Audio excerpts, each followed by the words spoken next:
All right, the recording has started, and this is the September 8th, 2022 Crossplane Community Meeting. The agenda document is open for folks to go ahead and add any topics they want to discuss. Add yourself to the attendees list. I will drop a note in the Zoom chat right now that is a direct link to the agenda document. So if you're not in there, you have access to it now. And anything you want to talk about, feel free to add as a suggestion to the doc, and we'll go ahead and accept it. So let's get started as usual on our milestone checkup. Dan, I think this topic came up last week, but I don't think I had a good answer for it, and I don't think you were there, and I didn't get to follow up with you. So if you can give us an update, Dan, I know that there's been some pull requests that are code related changes, not just docs changes, that have gone into the being backported into our release branches. I don't think we've had a patch release that's gone out though, and since these changes, is there a plan for a patch release coming out soon then with these code changes? There hasn't been an explicit date, but I'll go ahead and get some issues open tracking that. And we can likely target like early next week at the latest. Got it. Is there a desire to like batch up a couple of changes, or are these this particular changes for our package pulls the only thing that you're aware of? That's really the only major code change. There's a lot of like docs fixes and things like that. I do have one other thing that I opened yesterday that I think would be good to batch into this as well. Which is part of the reason why they haven't gone out yet. And I'll make sure to link that on the patch release issues.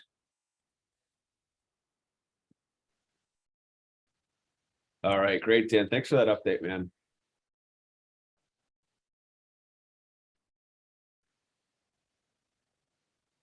Okay. So then that brings us to our next milestone, our major milestone, which is the V1.10 release.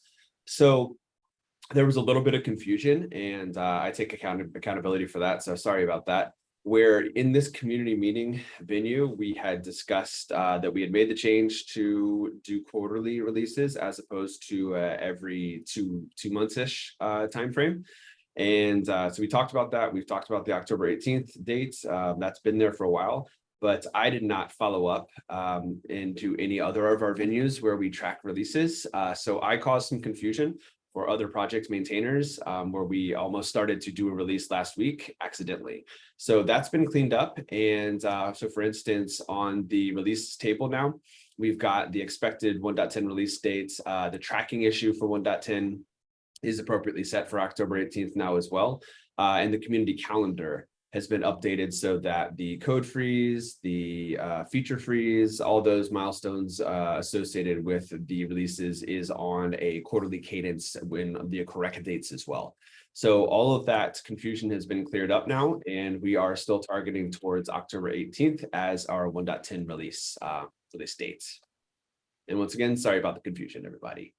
So, we have everything tracked on our releases board.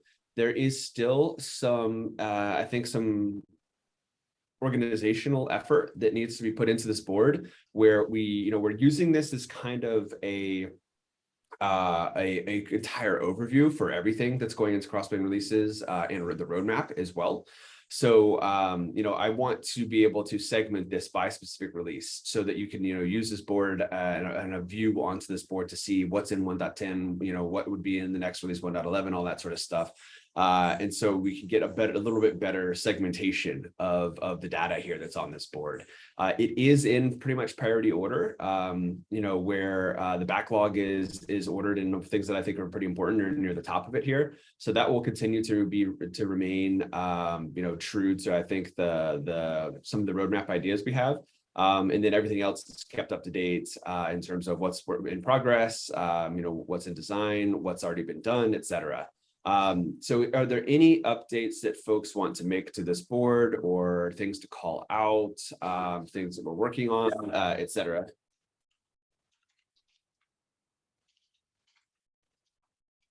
Dan, maybe any of those issues that you had or you wanted to open up, you can add to this board as appropriate too. Will do. Awesome.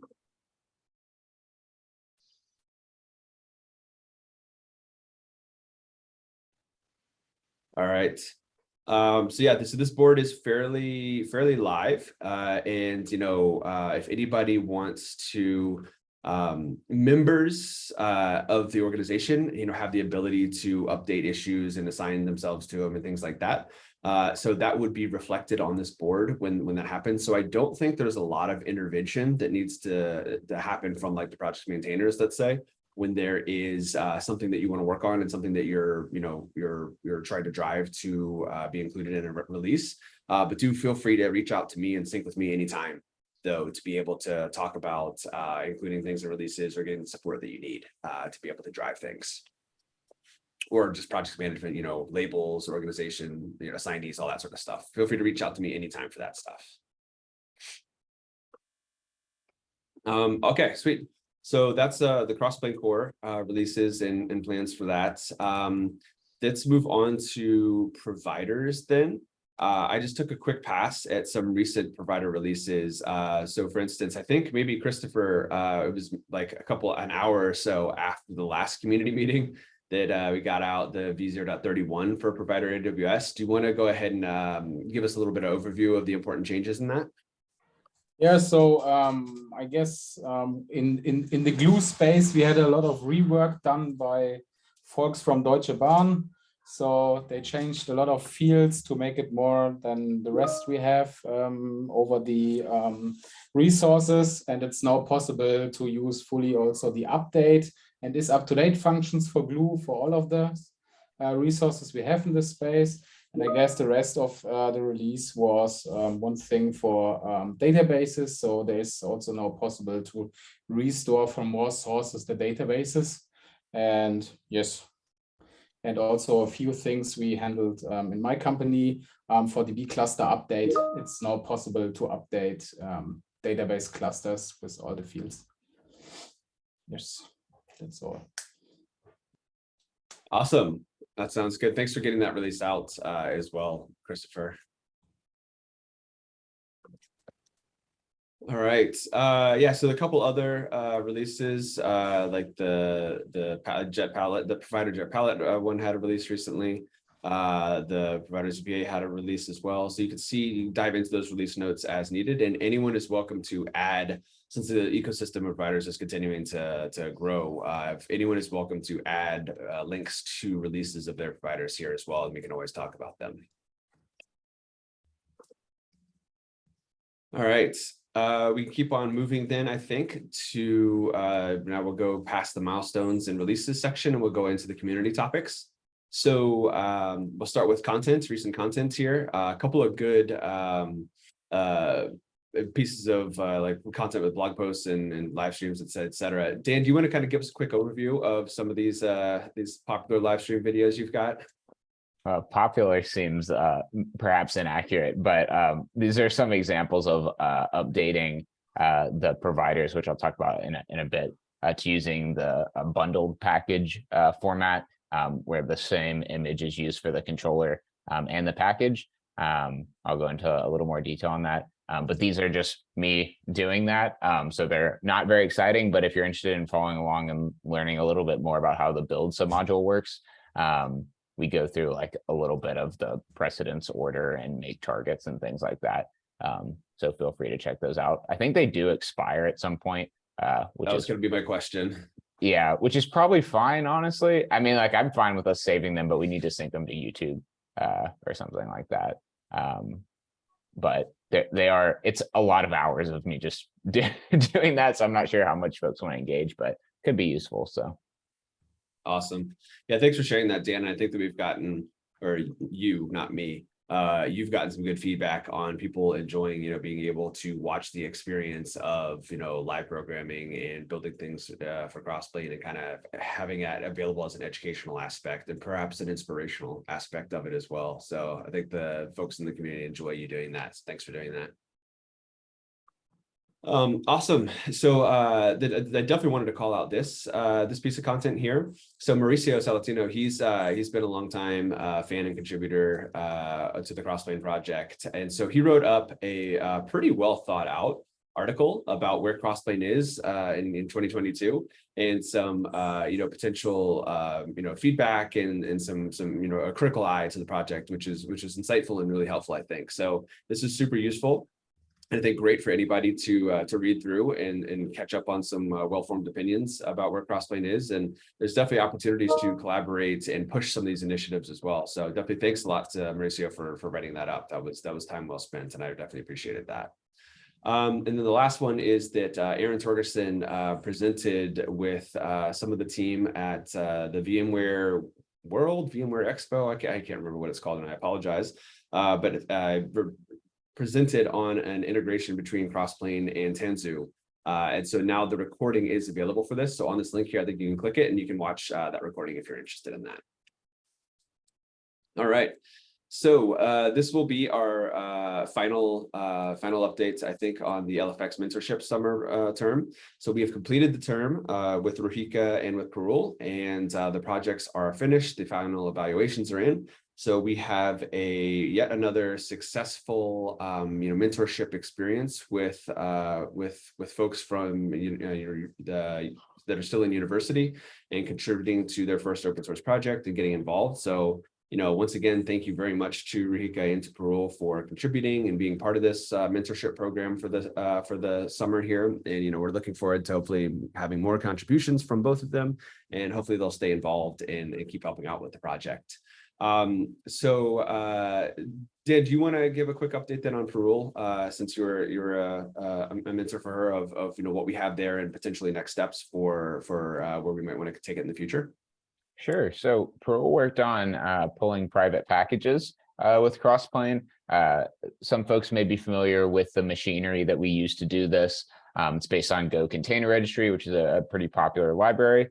But essentially, registries don't have a standardized authentication and authorization mechanism. So most of them are loosely based on how Docker Hub works, but they integrate whatever their native auth is. So for instance, Google Artifact Registry, which is what Parul spent the majority of her time on,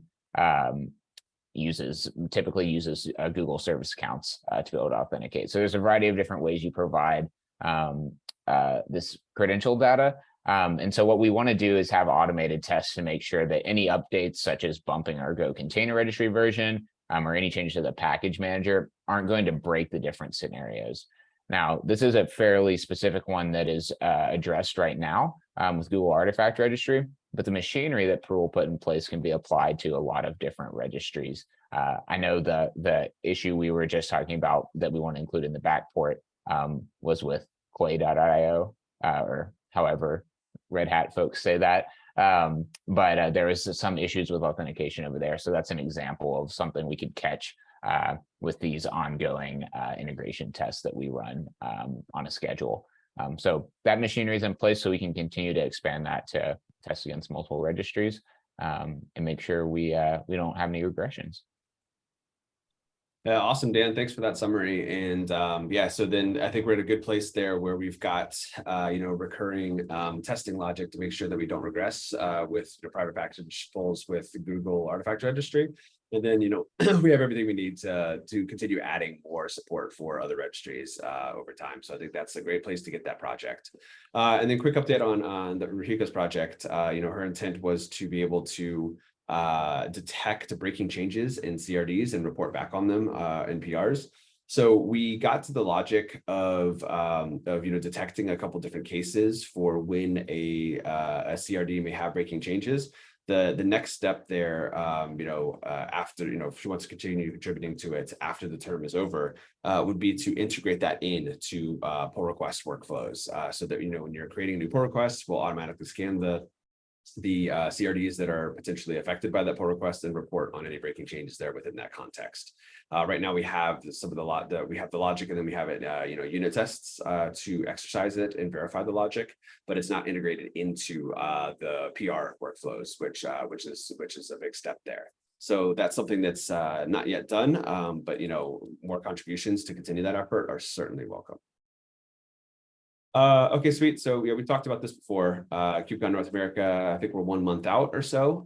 There's last time I checked, this direct link to see Crossplane related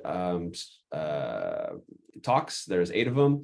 So yeah, you can check out those and add them all to your schedule and come and join. I've got them all on my schedule, so hopefully I'll get to join as many of them as I can there and see some of you all there too. We also did mention some of the repository maintenance cleanup stuff we had done recently. I just wanted to leave this here for another week, since I think there are more opportunities for folks to join in the reviewer role of being able to start contributing more and reviewing and taking a look at pull requests, providing feedback there, and get more exposed to the project and its internals, and become more of a domain expert on the project as a path towards maintainership, by becoming an official reviewer of PRs. So I think there's a couple more slots for that. There's more availability for that. So reach out to me anytime if you want to, and Nick is another person to reach out to if you're interested in that role, and we could talk about that. Okay, Dan, you had a agenda item about bundled packages. Yep. So those issues linked there describe kind of the changes made in GCP, Azure, and AWS. And I'm happy for folks who are maintainers of other providers to help bring this same functionality to them as well, or to any other community ones. But essentially, we had a change a while back in Crossplane that allowed to use a single image for the packages and the controllers. So we're switching to using that here. We're also switching to using some updated machinery that makes it a little bit nicer to work with these images and build multi-architecture images and things like that. So broadly, the flow looks like we still depend on Docker BuildX to produce the multi-architecture controller image. And then we reference that as a base when we build the package image, and it puts that package content on top of the controller base and annotates that. So Crossplane knows, hey, you only need to consider this one layer. And then that image with the extra layer in there gets pushed up to whatever registry. A couple other updates that came along with this. By default, the tooling that we're using, which is the UpCLI, which is open source as well, will include the examples directory as a separate layer. And the examples directory is really nice because, and I'm not sure if we have I think I have it on the provider AWS one. We might have a screenshot. Do you want me to click into that, Dan? Yeah, that'd be great. Okay, so AWS, let's click. Yeah, and then go to the pull request that closed it. Okay, so that's this boy here, I think. Okay. Yeah, and I think if we scroll down, I attached. There we go. This guy. There's an image. Yep. So you can't necessarily see it in that one, so it's not the best image. But once we have new releases of these providers, we're now publishing to both Docker Hub and the Upbound Marketplace. And the nice thing about the Upbound Marketplace is it's going to both host the image, right? But it's also going to create automatic documentation for all of the CRDs that are provided. And it's going to include examples for them as well. And those are all going to be combined together. So when you go to, for instance, a specific, like the certificate page, it will give you documentation on those CRDs, kind of like doc.crds.dev has done in the past, but perhaps in a bit of a nicer format, because I'm not a front-end engineer. And then it'll also have examples. So it was really cool. I actually didn't modify the examples in any of these providers at all. UpSell, I just said, oh, found the examples. I'll go ahead and include them up there. And so your whole examples directory will automatically get associated with the right types. So we'll both publish to Docker Hub and the Upbound Marketplace. We want folks to be able to have optionality and pull from where they see fit. But yeah, you should get this documentation pretty much for free here just by pushing there. So yeah, excited to propagate that to other providers as well as folks are interested. And Dan, is that that's something that will owners and maintainers of other providers be able to follow the same pattern you've done in those pull requests, or will they need some, maybe, I guess one thing they might need is credentials to be added to their repo too? Yep, that's correct. And at the current moment, I've created scoped credentials for each of the repositories. And so provider AWS can push to provider AWS. We've also in the past, at least with Docker Hub, had org level credentials, which were, for all of the different repositories that we had, both the GitHub repositories and the Docker Hub ones, which does put us in a somewhat precarious position in that, like, if a maintainer accidentally pushed to the wrong repository via CI, right? They update their CI to push the wrong thing, then they could overwrite existing images. We haven't run into that, and it does make it more convenient when spinning up new repositories. But for the time being, folks can just feel free to reach out to me, and I'm happy to make sure we have credentials in place on the repository, or if there's another maintainer who has access to configure the secrets there, you're welcome to do that as well. Awesome. Thanks for filling us in on that, Dan. Cool. So quick update on the fuzz testing effort that CNCF has been helping out with. So we have been getting some test case results from the fuzz testing effort. And so Alper is, I think Alper's here, right? No, he's not on the attendee list today. So yeah, so Alper is starting to, starting to dig into those and start analyzing or assessing if they are repeatable, if they are something that we can reproduce. And so he's digging into that, and kind of there's a few things to learn there about, like the fuzz testing tool, the fuzz testing environments, all that sort of stuff. So Alper's effort here, he needs more access to get into the test case dashboard that the CNCF pointed us at. But the access that he's gotten so far in the effort that he's putting into being able to, build and run the fuzzers locally and reproduce locally and investigate and dive deeper will be repeatable across any other test case failures that show up in the future. So they expect more to come out of this because Albert is focusing on it now. Okay, Jesse and Dan, I think you all wanted to talk about some, supply chain securing and signature verification of packages. Yeah, sure. Dan, do you want to lead this? Because this is the first time that I've actually put a proposal up. So I'm happy to fill in some gaps, or you could just tell me how you want me to run this. Yeah, how about you just run with it? I think you have the kind of like use case in mind. Yeah. So Yeah, I can talk about the use case. So Autodesk is in the process of evaluating Crossplane as a kind of next generation IAC tool for our cloud deployment platform. And as a part of that, well, actually around the same time, we are also actively pursuing a FedRAMP ATO so that we can sell our services to the federal government. One of the controls that the federal government requires is for artifact signing for numerous different artifact types. And as we were, doing discovery, we came across Sigstore and have already implemented cosign image signing for our containers, and Crossplane uses OCI images, and there's no reason why we couldn't easily extend our signing to those images.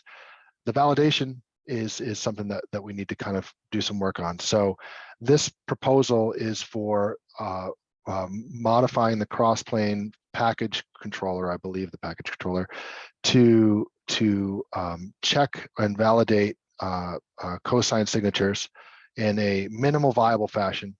And if the images are validated, then the fetch will continue and the package revision will be kind of completed.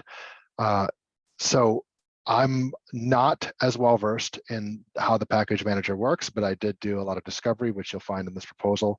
And Dan has been helping me kind of locate where the best spots in the code base would be to do some of this implementation. I also have a few folks from the Sigstore project who are helping with the kind of the basics of the validation implementation as well, which we will find below. If anyone has any questions about our use case, I'm happy to fill that in. If you have more detailed questions about the implementation, I might need to lean on the aforementioned subject matter experts. That's awesome, Jesse. Yeah, so thanks for going through the effort of writing up this proposal and getting some of these ideas clear and the approach that we want to take there. Dan, do you have anything to augment with what Jesse has said so far? No, I think that's a great description. I will say that we have some milestones we'd like to hit around this. I think we'd like to have it as an alpha feature, which means off by default, but can be enabled by the V 1.10 release. And I know Jesse and some of the Sigstore folks have a KubeCon talk that I think is going to touch on this. So as Jesse mentioned, he's already done a lot of work in looking into where we can do this. I think for folks to kind of like conceptualize this step a little bit, Jesse pointed to another PR we had a while back around someone adding support for self-signed search for internal registries and things like that. It's kind of similar to that, although, you know, we're not augmenting the transport. We're instead saying we're going to actually fetch the signature and verify it. But similar to Go Container Registry, we get to defer a lot of that to existing libraries for cosign and things like that. So should be a really nice thing to be able to enable in this minimum viable way that Jesse's talking about. But I think we'll probably expand that future work section to go into even more opportunities for like how you can do more granular verification and how we can talk about claims and that sort of thing. So lots of excitement here. Another benefit of being built on top of OCI, we get a lot of these things for free. Absolutely. Yeah, very cool, very cool. Yeah, awesome. Yes, and Jesse, thanks always too for you know, sharing the details about your use case as well, because you know, it's one thing to propose a you know, change in behavior or new functionality, etc. But I think you've always done a good job of, you know, giving folks in the community the background of, you know, what your team is doing and why they need it, and you know, kind of that context around the use case is always really helpful. Yeah, I think, and if anyone wants to actually attend that KubeCon talk, that's actually going to be, you know, pretty much the first half of the talk will be about, well, maybe the first third of the talk will be about why Autodesk needs this and why it's beneficial to companies like Autodesk, especially in compliance regulatory environments, to have that extra check before deploy. Right on. And that's this KubeCon talk right here that is That's right. on my schedule. So Thanks. great. Excellent. Cool. Sounds great. All right. Let's see, where are we now? So yes, that is package signature verification stuff. Then it looks like we've got a issue to discuss about the Grafana provider. Yes, I can say something about this. All right. So this is a jet provider. So they generated the provider out of Terraform, the Grafana guys. And yeah, in my company, we decided to move all our Grafana dashboards and want to deploy this with the Grafana provider for Crossplane system. And if you scroll a little bit down, there's one issue in my comment.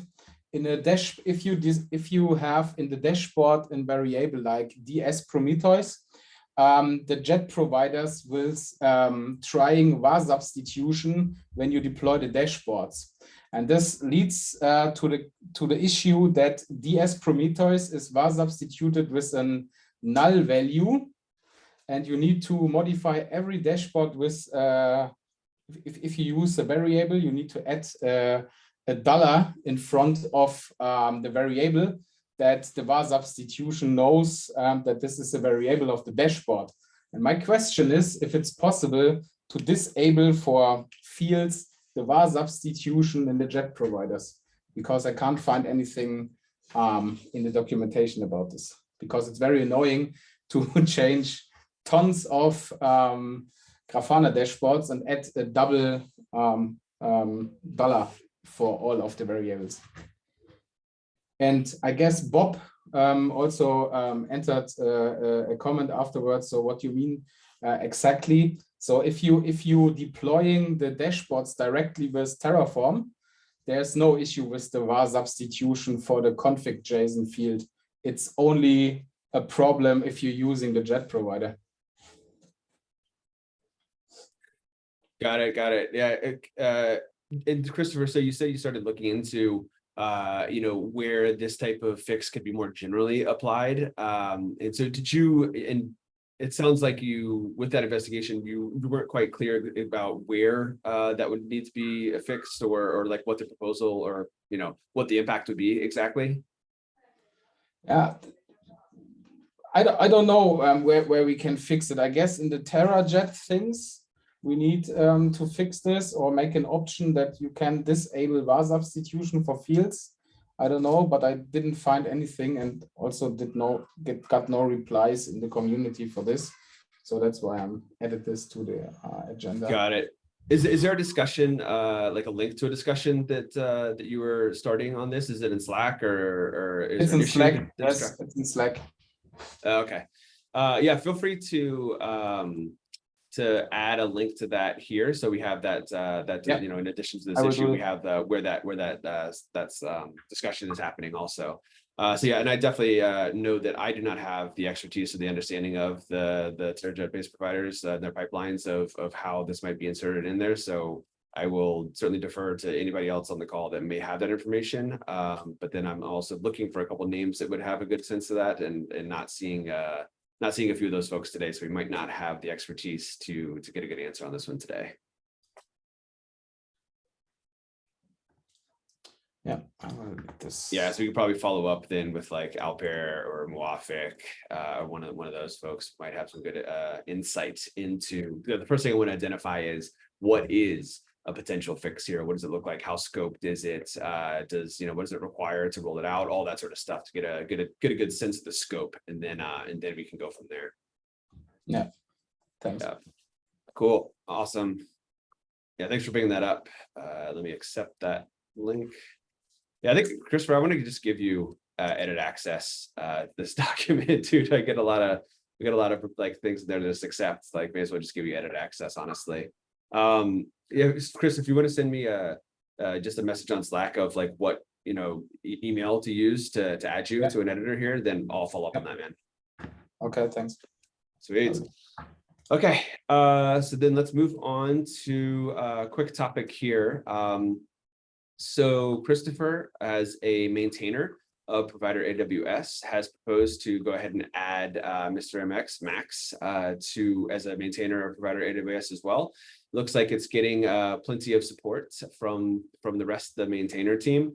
So Carl has +1'd it, and Dan has +1'd it as well, and a couple of non-binding votes as well. So, the adding maintainers to repository as per the governance is not something that requires steering committee approval. So the maintainers themselves can make this decision. So the only thing, and I'm not a maintainer on provider AWS, so I don't have necessarily a strict vote here. But so the only thing that I wanted to suggest, at least for us, is to get a bit more validation from the other maintainers, because I think provider AWS has the most maintainers. So like Nick and Wafik and Hassan and Alper and Aaron, they're all maintainers on it too. So just a couple more, like, some just general support from them. And I think that you all as a maintainer team can decide when you've got the support and validation to go ahead and pull triggers on this. So there's no steering committee, intervention that needs to happen, or approval that needs to happen here. But if you do need access for, like, if anybody here needs access to, adding Max to the permissions of the repository, feel free to reach out to me. Otherwise, I'm just advertising this for the rest of the maintainer team to add their approvals, and then you all as maintainer team can make the final decisions. Okay. But Max is awesome, so I have my non-binding +1 in there. Sweet. And then Christopher, I reached out as well directly to some of these folks like Nick and Hassan and them. I think Muafik and Hassan are both on vacation this week, so we might not hear much from them, but Aaron and Alper and Nick are all around. So might be a couple more +1s coming in soon too. Okay, cool. Thanks. Sweet. All right. And thanks to Max as well for all of his contributions and things that he's driving. So this is great. Okay, so that was everything that was on the agenda for today. Does anybody want to add a last-minute agenda item?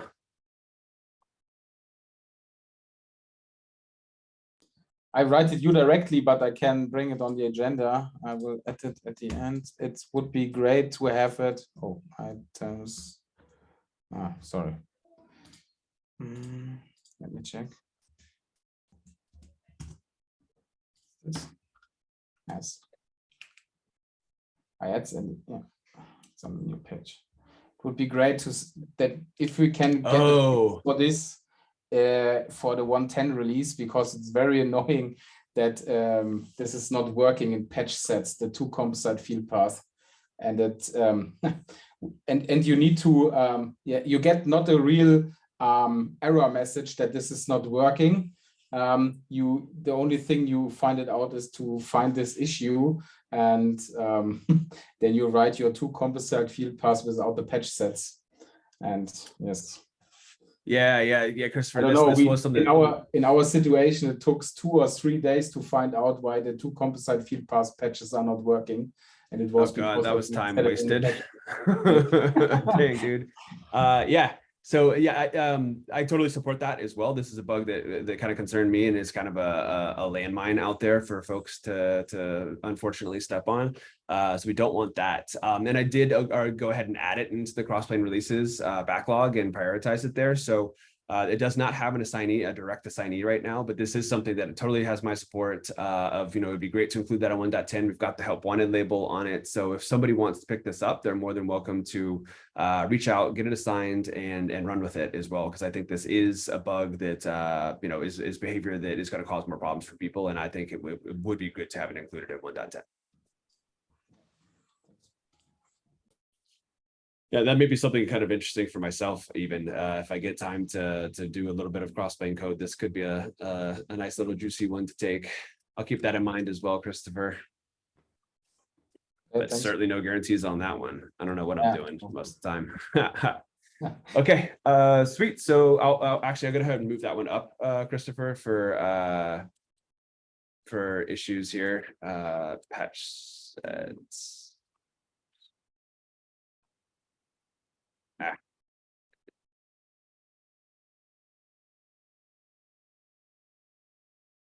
Okay, anything else that folks want to bring up, or we can go ahead and adjourn?